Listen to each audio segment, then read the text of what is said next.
మా latest videos కోసం మా ఈ తెలుగు న్యూస్ ఛానల్ సబ్స్క్రైబ్ చేసి గంట సింబల్ యాక్టివేట్ చేసుకోండి. రేపు అత్యంత పవిత్రమైన సోమవారం, పైగా నవమి తిథి కలిసి వస్తున్న అద్భుతమైన రోజు. సాధారణంగా మనం ప్రతిరోజు దీపం వెలిగిస్తూనే ఉంటాం.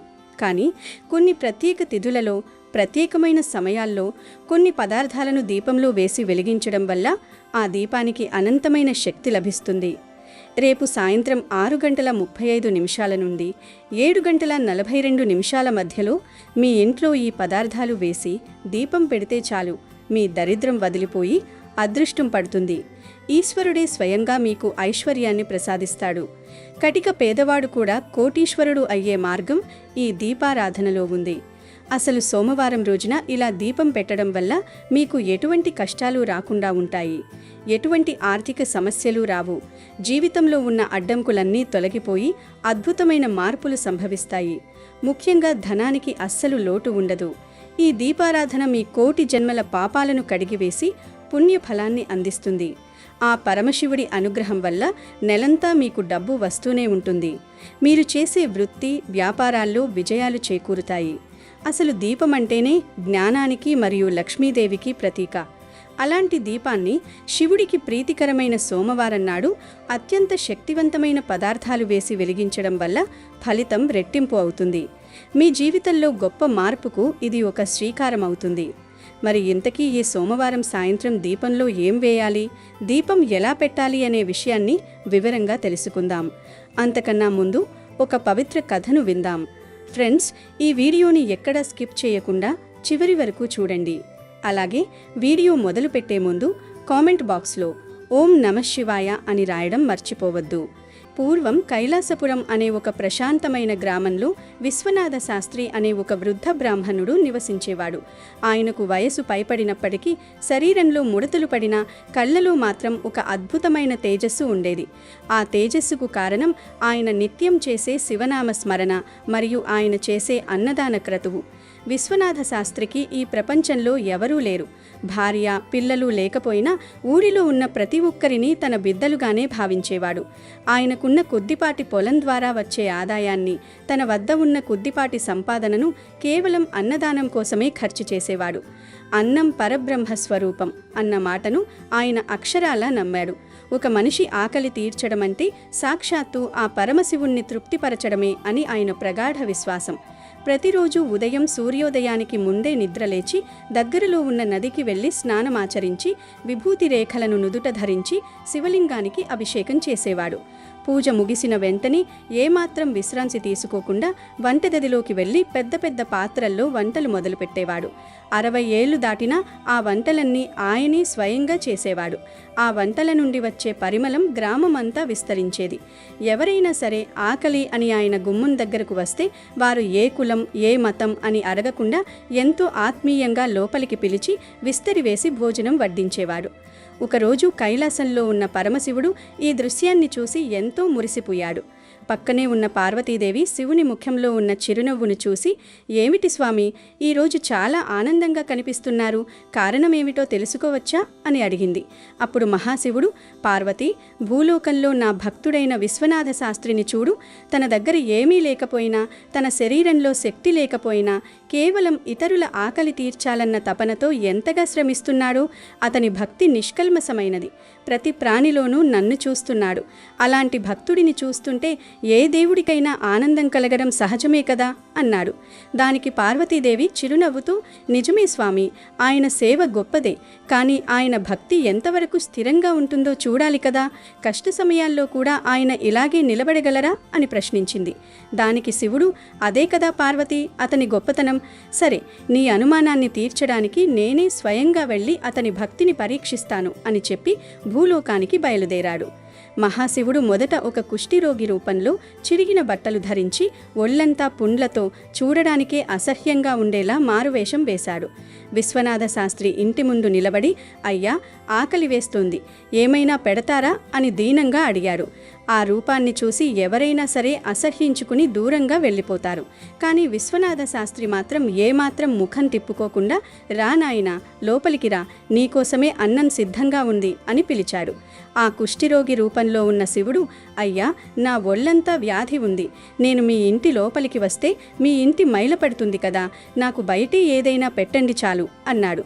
అప్పుడు శాస్త్రి నవ్వుతూ, బాబూ, రోగం శరీరానికి కానీ ఆత్మకు కాదు, నువ్వు కూడా ఆ శివయ్య బిడ్డవే, రా, లోపల కూర్చుని ప్రశాంతంగా తిను అని ఆయన్ని లోపలికి తీసుకెళ్లి స్వయంగా నీళ్లు ఇచ్చి కాళ్ళు కడుక్కోమని చెప్పి పీట వేసి కూర్చోబెట్టాడు.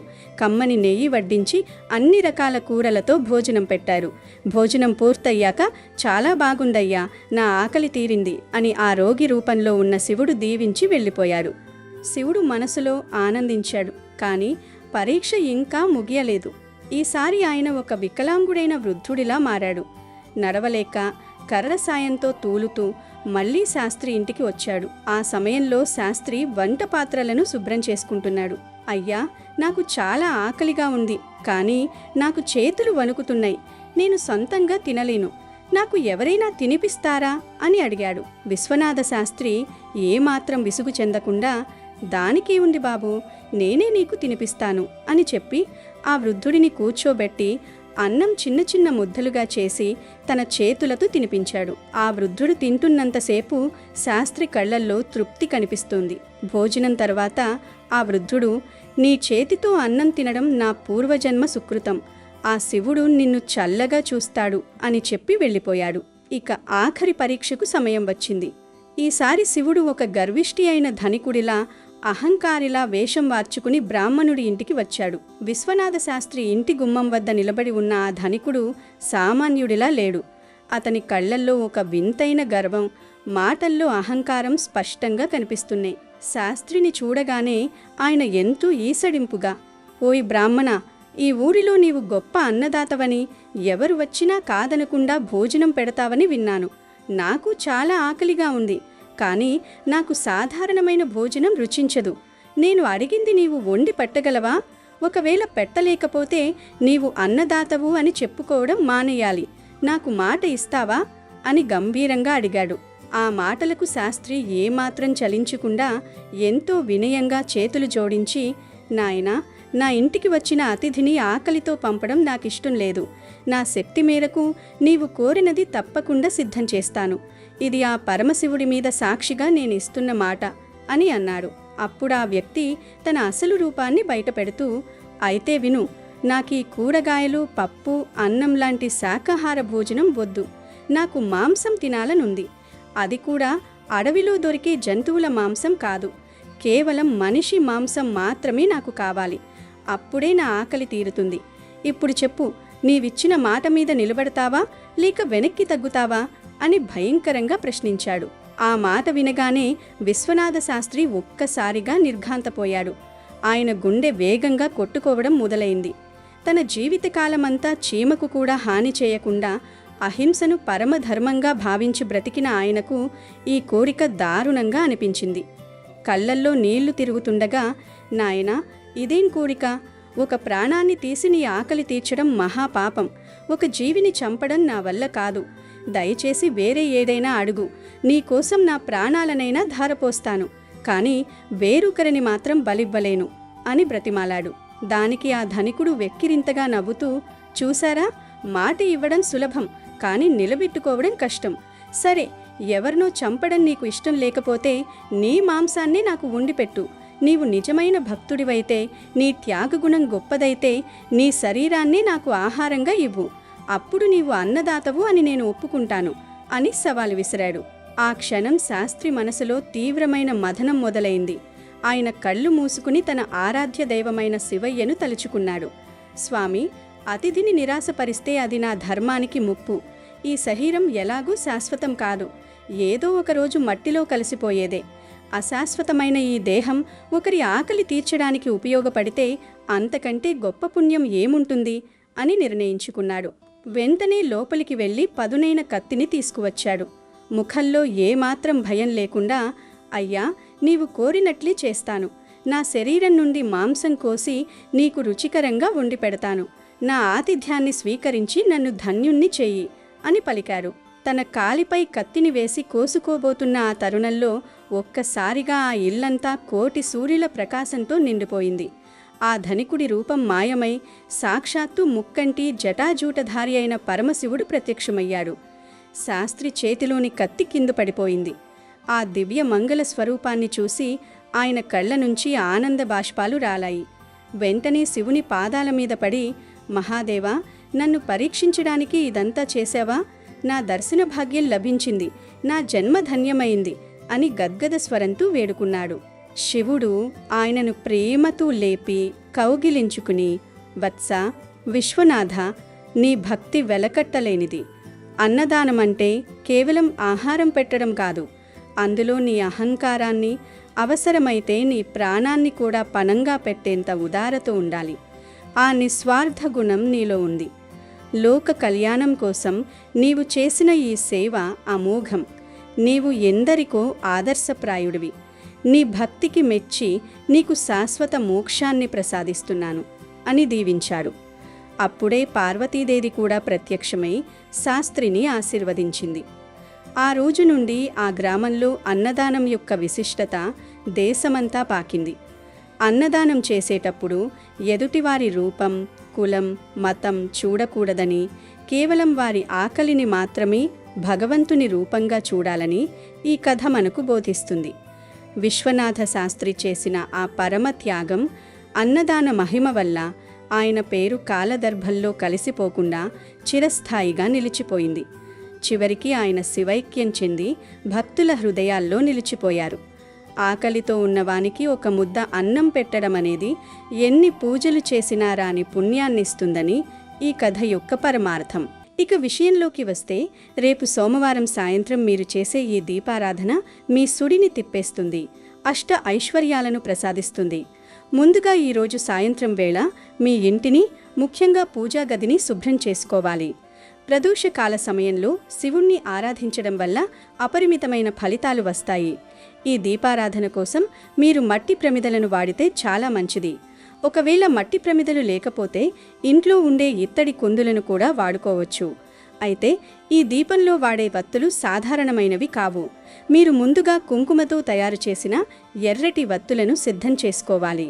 దీనికోసం కొంచెం కుంకుమను ఒక గిన్నెలో తీసుకొని అందులో కొన్ని చుక్కల ఆవు నెయ్యిని లేదా నువ్వుల నూనెను వేసి కలపాలి.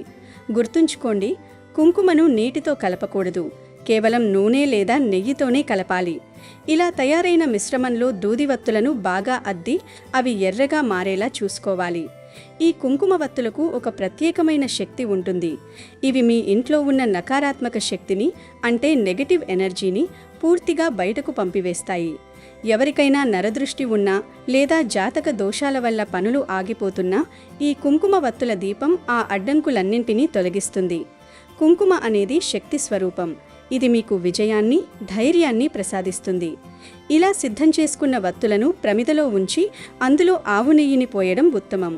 ఒకవేళ ఆవు నెయ్యి అందుబాటులో లేని పక్షంలో నువ్వుల నూనెను వాడవచ్చు. ఇప్పుడు ఈ దీపాన్ని వెలిగించిన తర్వాత మనం 3 ముఖ్యమైన పదార్థాలను అందులో వేయాలి. అందులో మొదటిది విభూతి. విభూతి అనేది సాక్షాత్తు పరమశివుని స్వరూపం. శివుడు తన శరీరమంతా విభూతిని అలంకరించుకుంటాడు. విభూతి అంటేనే ఐశ్వర్యమని అర్థం. ఈ విభూతిని దీపపు ప్రమిదలో నూనెలో కొంచెం వేయాలి. ఇలా విభూతి వేయడం వల్ల మీ పాపాలు దహించుకుపోతాయి, అజ్ఞానం తొలగి జ్ఞానోదయం కలుగుతుంది. విభూతిని దీపంలో వేయడం అంటే మనలోని అహంకారాన్ని, కర్మలను శివుడికి అర్పించడమని అర్థం. దీనివల్ల శివుడు సంతోషించి మీకు అష్ట ఐశ్వర్యాలను ప్రసాదిస్తాడు. ఎవరైతే దీపంలో విభూతిని వేసి పూజిస్తారో వారికి కీర్తి ప్రతిష్టలు లభిస్తాయి, సమాజంలో గౌరవం పెరుగుతుంది, మానసిక ప్రశాంతత లభిస్తుంది. విభూతికి ఉన్న శక్తి అలాంటిది. ఇక రెండవ ముఖ్యమైన పదార్థం జాజికాయ. జాజికాయ అనేది మహాలక్ష్మికి ఎంతో ఇష్టమైనది. దీనికి ఆకర్షణ శక్తి చాలా ఎక్కువగా ఉంటుంది. తంత్రశాస్త్రంలో మరియు జ్యోతిష్య శాస్త్రంలో జాజికాయకు ఒక ప్రత్యేక స్థానం ఉంది. గనుక ఒక చిన్న జాజికాయను ఆ వెలుగుతున్న దీపపు ప్రమిదలో వేయాలి. ఇలా జాజికాయ వేసి దీపం పెట్టడం వల్ల ధనాకర్షణ పెరుగుతుంది. అంటే మీ ఇంటికి డబ్బు వచ్చే మార్గాలు సుగమమవుతాయి. మీ వ్యాపారంలో నష్టాలు వస్తున్నా, ఉద్యోగంలో ప్రమోషన్లు ఆగిపోయినా ఈ జాజికాయ దీపం ఆ సమస్యలను తీరుస్తుంది. జాజికాయ నుండి వచ్చే ఆ సువాసన మరియు ఆ శక్తి మీ ఇంట్లో ఉన్న దారిద్ర్యాన్ని తరిమికొడుతుంది. సోమవారం నాడు శివుడి దీపంలో జాజికాయ వేయడం వల్ల శివపార్వతుల అనుగ్రహం ఒకేసారి కలుగుతుంది. ఇది మీ ఆర్థిక స్థితిని మెరుగుపరుస్తుంది. ఇక మూడవ పదార్థం పంచదార. వినడానికి ఆశ్చర్యంగా ఉన్నా దీపంలో కొంచెం పంచదార వేయడం వల్ల అద్భుతమైన ఫలితాలుంటాయి. పంచదార అనేది తీపికి మరియు సౌభాగ్యానికి సంకేతం. మన జీవితంలో ఉన్న చేదు అనుభవాలు తొలగిపోయి జీవితం తీపిగా మారాలని కోరుకుంటూ కొద్దిగా పంచదారను ఆ దీపంలో వేయాలి. ఇలా చేయడం వల్ల లక్ష్మీదేవి మీ ఇంట్లో స్థిర నివాసం ఏర్పరచుకుంటుంది. పంచదార వేయడం వల్ల గ్రహదోషాలు కూడా తొలగిపోతాయి. ముఖ్యంగా శుక్రగ్రహ దోషాలు ఉన్నవారికి ఇది చాలా మంచి పరిహారం. కుటుంబ సభ్యుల మధ్య గొడవలు ఉన్నా, భార్యాభర్తల మధ్య మనస్పర్ధలు ఉన్నా ఈ పంచదార వేసిన దీపం వల్ల శాంతి కలుగుతుంది. ఇంట్లో ఎప్పుడూ ఆనందం, వెలుగు నిండుతాయి. ఈ 3 పదార్థాలు అంటే విభూతి, జాజికాయ మరియు పంచదార వేసి దీపం వెలిగించిన తర్వాత మీరు ఆ దీపం ముందు కూర్చొని మనసులో గట్టిగా సంకల్పం చెప్పుకోవాలి. ఒకవేళ మీరు 3 పదార్థాలు వేయలేకపోతే వీటిలో నుండి ఏవో ఒక 2 వస్తువులు వేసి దీపం పెట్టుకున్నా చాలు, మంచి ఫలితం లభిస్తుంది. దీపం వెలిగించిన తర్వాత మీరు ఆ దీపం ముందు కూర్చొని మనసులో గట్టిగా సంకల్పం చెప్పుకోవాలి. మీ మనసులో ఉన్న కోరిక ఏదైనా సరే అది నెరవేరాలని ఆ పరమేశ్వరుడిని వేడుకోండి. ఓ మహాదేవా, నా కష్టాలను తీర్చు, నాకు ధనధాన్యాలను ప్రసాదించు, నా కుటుంబాన్ని చల్లగా చూడు అని మనస్ఫూర్తిగా ప్రార్థించండి. ఆ సమయంలో ఓం నమఃశివాయ అనే మంత్రాన్ని 108 సార్లు జపించడం ఎంతో ఉత్తమం. శివుడి ముందు ఈ దీపం పెట్టుకుని పూజ చేసుకోవాలి. ఈ పూజలో భాగంగా శివునికి నైవేద్యంగా 1 గ్లాసు పాలను సమర్పించండి. పాలు అంటే భోళా శంకరుడికి ఎంతో ఇష్టం. ఆ పాలను నైవేద్యంగా పెట్టి ధూపం చూపించండి. పూజ ముగిసిన తర్వాత ఆ పాలను ప్రసాదంగా స్వీకరించండి. ఈ విధంగా సోమవారం సాయంత్రం 6:35 నుండి 7:42 మధ్యలో ఈ దీపారాధన చేస్తే మీ జీవితంలో ఉన్న చీకట్లు తొలగిపోయి కొత్త వెలుగులు వస్తాయి. ధనానికి ఎప్పుడూ లోటులాదు. మీరు తలపెట్టిన ప్రతి పనిలో విజయం లభిస్తుంది. నరదృష్టి వల్ల కలిగే అనారోగ్య సమస్యలు కూడా మటుమాయమవుతాయి. ఈ సోమవారం దీపం మీ ఇంటి చుట్టూ ఒక రక్షణ కవచంలా మారుతుంది. పట్టిందల్లా బంగారమై మీ అదృష్టం మారుతుంది. ఇది శాస్త్రవచనం. కాబట్టి రేపు సాయంత్రం ఈ చిన్న పరిహారాన్ని తప్పక ఆచరించండి. శివుడి అనుగ్రహంతో మీకు అంతా మంచే జరుగుతుంది. అష్టైశ్వర్యాలు సిద్ధిస్తాయి. ఆర్థిక ఇబ్బందులన్నీ పటాపంచలైపోతాయి. మీ సంకల్పం నెరవేరడానికి ఆ పరమశివుడు మార్గం చూపిస్తాడు. వీడియో నచ్చితే లైక్ చేయండి, షేర్ చేయండి, బట్ సబ్స్క్రైబ్ చేసుకోవడం మర్చిపోవద్దు.